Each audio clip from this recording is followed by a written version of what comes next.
Saludo fraternalmente en Cristo a todos ustedes que sintonizan esta clase.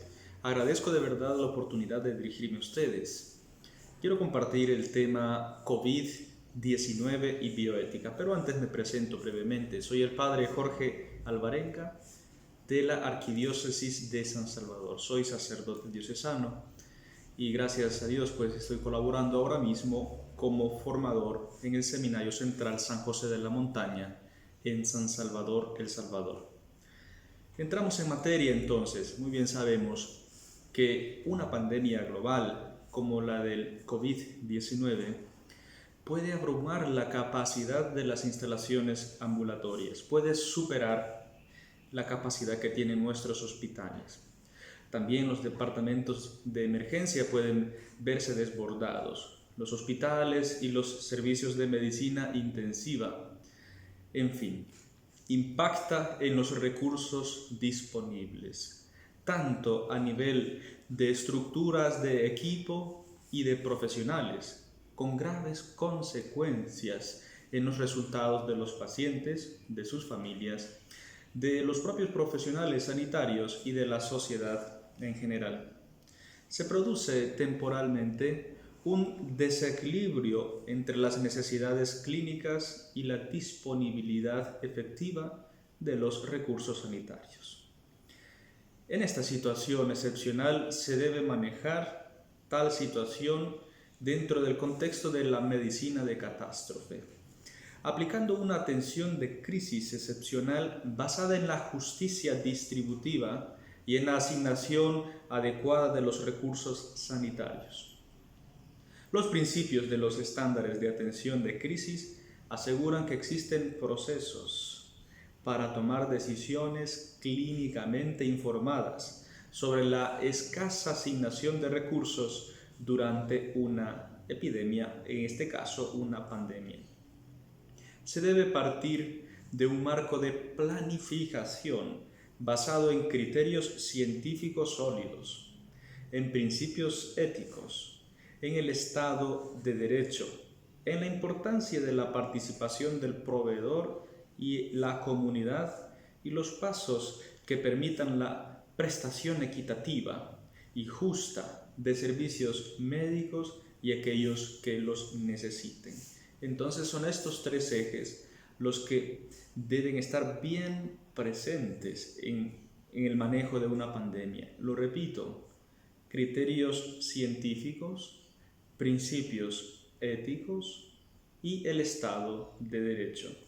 En cuanto a los criterios científicos, eso es lo que debe motivar las decisiones, aquello que están diciendo los científicos, los expertos en materia.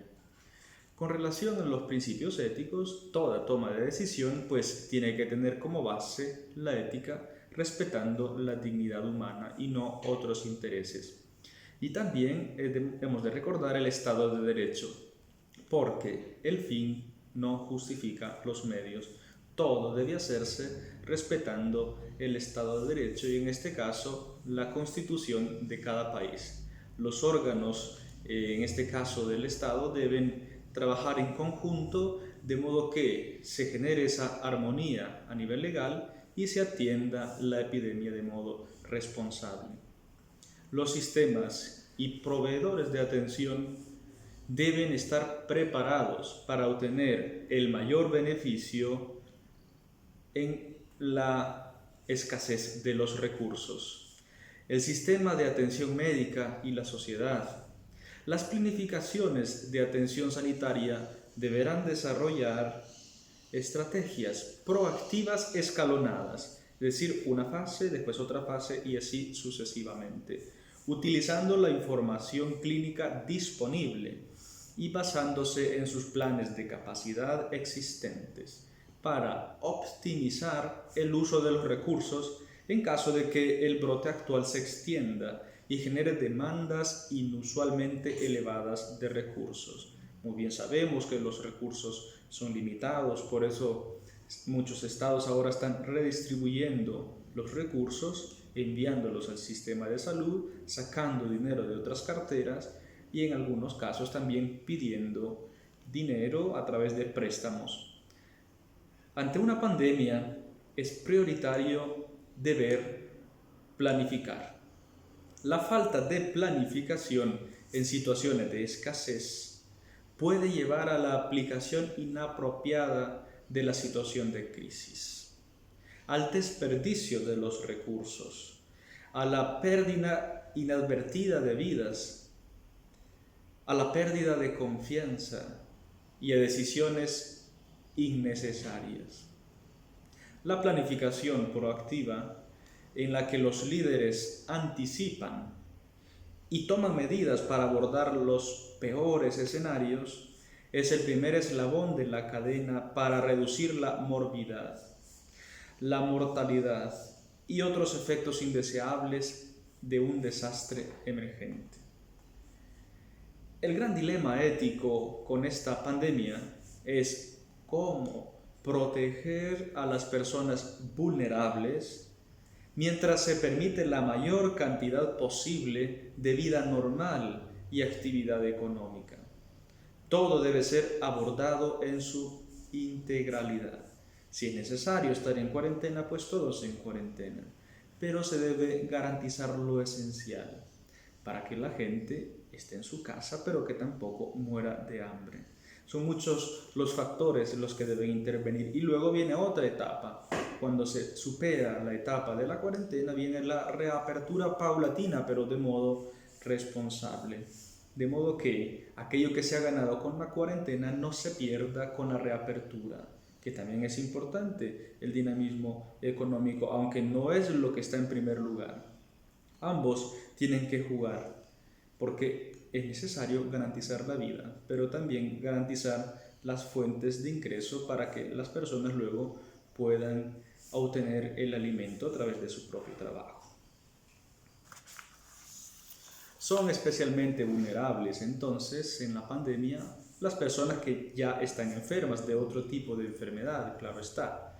Los profesionales sanitarios que están, como ahora mismo escuchamos, en primera línea, y las personas que no tienen recursos.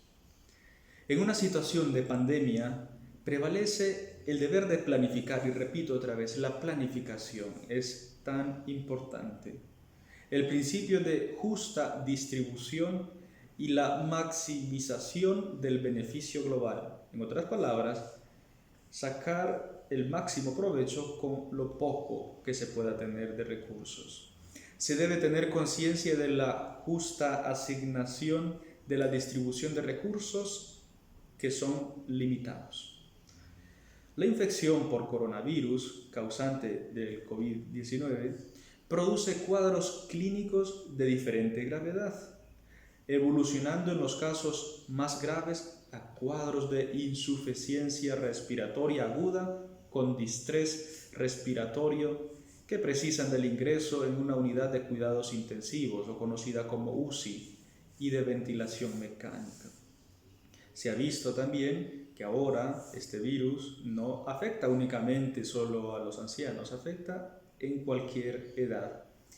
Y los afectados no son golpeados del mismo modo. Algunos es unos leves síntomas, a otros pues les envía directamente a la UCI. Es impredecible en este sentido, entonces hay que estar bien preparados. Y si no está bien preparado porque no se tienen todos los recursos, al menos la planificación. Y en este caso entra la clasificación de los pacientes. Los más graves pues a la UCI, los demás en un estado intermedio y otros pues en camillas donde se les esté asistiendo para que no evolucione su enfermedad y tampoco contagien a los demás.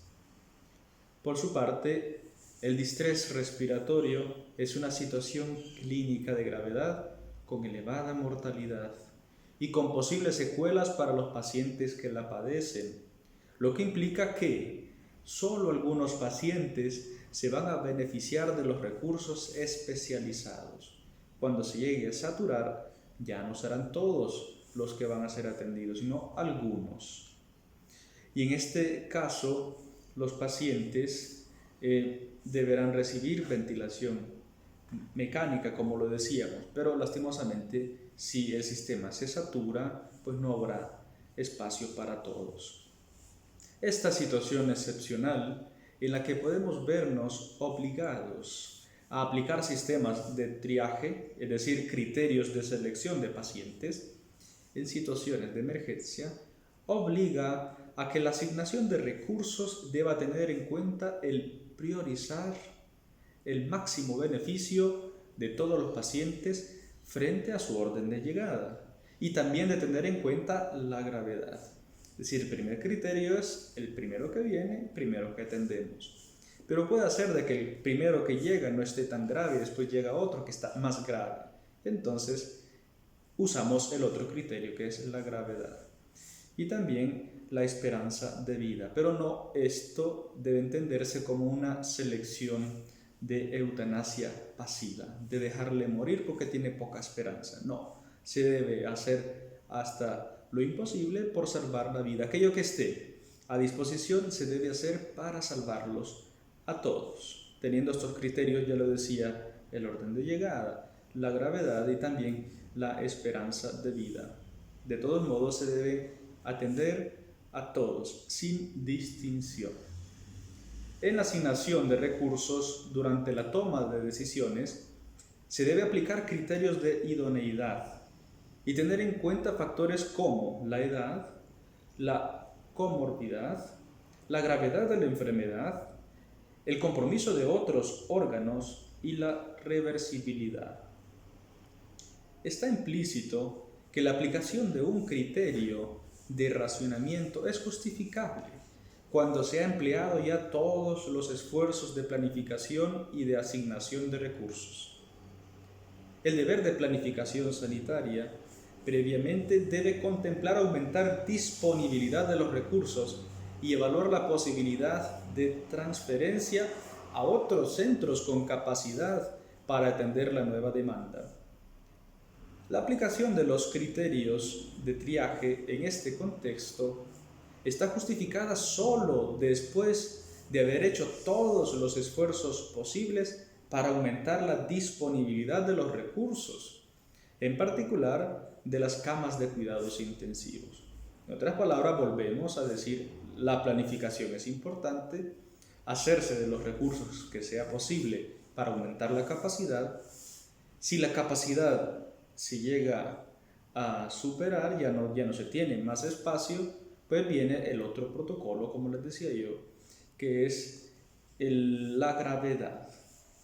Y también hacer uso y estar en contacto con el sistema privado también, entrar en trabajo, colaborar con ellos, de modo que el sistema sanitario nacional pueda auxiliarse del sistema privado. Por ello, es prioritario realizar una estrategia que permita encontrar lo más eficazmente posible los recursos necesarios, de forma que su escasez produzca el mínimo impacto. Aquí estamos hablando únicamente del aspecto económico, hacerse de los recursos necesarios para comprar todos los insumos necesarios para atender la pandemia. Se deben revisar todos los recursos disponibles, no solo los públicos, sino también los privados y los militares. Es importante recordar que la modificación temporal y excepcional de los criterios se debe, lógicamente, a la escasez de los recursos. Se debe jugar con ese aspecto también. Y quiero compartir ahora con ustedes los objetivos principales de estas recomendaciones o de este discurso que estamos teniendo. Primero, se debe apoyar a los profesionales en la toma de decisiones difíciles, porque se van a presentar cuadros complicados. ¿Esto con qué objetivo? Para facilitarles criterios colegiados que permitan compartir la responsabilidad en situaciones que implican una gran carga emocional. De modo que no estén solos los profesionales de salud, que exista un protocolo, que existan criterios de referencia para la toma de decisión. Y el segundo objetivo es esos criterios de idoneidad, ponerlos en referencia a la asignación de recursos en una situación de excepcionalidad y escasez. Tener presente que se trata de un estado de excepción y que también hay escasez de recursos, lastimosamente. Esto debido a la cantidad de afectados.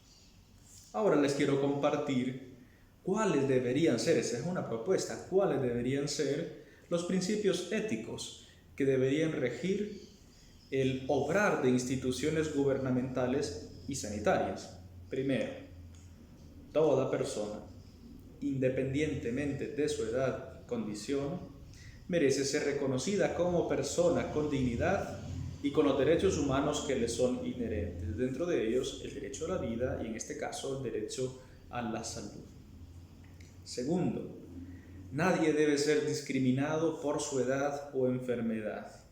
Todos merecen atención médica y cuidado. Tercero, los profesionales sanitarios deben salvaguardar su integridad y salud con los medios materiales que sean necesarios. Es un deber de la autoridad competente garantizar su integridad proporcionando una vestimenta adecuada al peligro que se expone: mascarilla, equipo médico, guantes, gafas, etc. Recordemos que el recurso humano es limitado y debe ser custodiado, porque si el personal sanitario es desprovisto de lo necesario para su debida protección, se contagiarán y ya no podrán estar disponibles para la lucha contra el virus, más bien se unirán a la larga lista de pacientes. Recordemos que el personal sanitario es un recurso humano limitado. Dinero, pues se puede prestar y de algún modo se podría conseguir. Personal sanitario no. Es lo que tenemos. No podemos importar personal sanitario a como estamos ahora mismo en todo el mundo. Entonces deben ser bien cuidados y protegidos. El Estado y sus gobernantes tienen el deber de garantizar la salud de los ciudadanos, de prevenirles ante posibles daños, de poner los medios actuales y futuros previsibles para que no corra riesgo su vida, su salud y sobre todo la de los grupos de población más vulnerables. Número 5. Toda la sociedad y el gobierno en particular tienen el deber de proteger a los grupos más vulnerables, las personas mayores, los enfermos, personas con discapacidad, los niños, etc. Y a todos aquellos que no pueden hacerlo por sí mismos, hemos de velar por la salvaguardia de su salud e integridad con especial atención. Número 6. Los profesionales sanitarios tienen el deber de atender, curar y cuidar a toda persona independientemente de su condición. No conculcar el principio de no discriminación reconocido por los derechos humanos y los códigos deontológicos de todas las profesiones sanitarias. La persona con discapacidad tiene el mismo derecho a ingresar en un hospital y acceder a un respiratorio o a la UCI que el resto de las personas. Número 7. El triaje o clasificación de pacientes de acuerdo con la urgencia de la atención debería ser considerado como una medida excepcional cuando no haya posibilidad de trasladar un paciente de una institución a otra. De la misma manera, debería dejar de practicarse desde el momento en que haya posibilidad de ingreso para pacientes con COVID-19. Número 8. Se debe obrar con transparencia, y este punto es importante también. No se debe aprovechar la situación para hacer otro tipo de cosas. Se debe obrar con transparencia y comunicar a pacientes y familiares la extraordinariedad de la situación y la justificación de las medidas propuestas en cada caso. Número 9. Nunca se debería abandonar a un paciente en su domicilio. Deberá ser más bien atendido como corresponde su situación. El abandono terapéutico y la sedación con finalidad eutanásica han de ser evitadas, porque a esto se le llama eutanasia pasiva. La eutanasia activa es una acción directa que le pone fin a la vida de una persona. La eutanasia pasiva es no hacer algo pudiéndolo hacer, en otras palabras, es dejarle morir. Esto no se puede hacer, más bien no se debe hacer en estos tiempos de COVID y en ningún momento. Pero ahora mismo surgiría esa tentación de dejar morir. No se puede hacer, no se debe hacer. Los pacientes, por ejemplo, con síndrome de Down, deberían estar acompañados por algún familiar con las debidas medidas, con las medidas de prudencia necesarias, debido a su extrema vulnerabilidad y la necesidad que ellos experimentan de acompañamiento. Por último, el número 10, se deberá garantizar que toda persona fallezca con los cuidados que le son debidos. Es decir, si una persona muere no por negligencia, sino porque ya su naturaleza no pudo más, cedió. Entonces, estos son los 10 criterios que yo sugiero, lógicamente. Y por último, ya a modo de conclusión, tenemos que decir que ante esta pandemia, de parte de la bioética se dice que es necesaria una adecuada planificación con criterios científicos sólidos. En segundo lugar, regirse por los principios éticos que respeten la dignidad de la persona humana y de toda persona, y también respetar el Estado de Derecho en la lucha contra el enemigo común, que es el virus. Agradezco a todos ustedes la atención y espero que estas palabras hayan sido de ayuda para ustedes.